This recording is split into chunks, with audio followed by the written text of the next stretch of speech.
นเบ้ากันตามตรงเฮาบ่ควรเฮ็ดแบบนี้เลย buy one donate one ทั้งธุรกิจเขาเอิ้นว่าปาดสิ้นตัวเองกำไรหายเรียกเพิ่มเป็น2 เท่า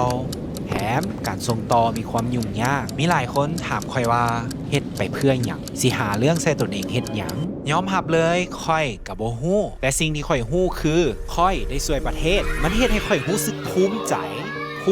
ที่ได้ช่วยคนภูมิใจที่ได้ส่งต่อผลกระทบให้ชีวิตได้มีแสงสว่างสิ่งนี้คือเหตุผลว่าเป็นหยังเขาคือเฮ็ดในสิ่งที่เขาเฮ็ดถึงแม้ว่ามันจะเบิ่งคือยากในสายตาคนอื่นมันเบิ่งคือโง่และบ่คุ้มเมื่อยสำหรับพวกเขาการที่เขาได้เกิดมาเพื่อเฮ็ดในสิ่งที่เขาอยากเฮ็ดและสิ่งที่เขาเฮ็ดนั้นมันมีความหมายต่อคนอื่นและการให้คือความสำเร็จสำหรับพวกเขาแล้วเจ้าเดความสำเร็จสำหรับเจ้ามันหมายถึงอีหยังคอมเมนต์บอกค่อยแน่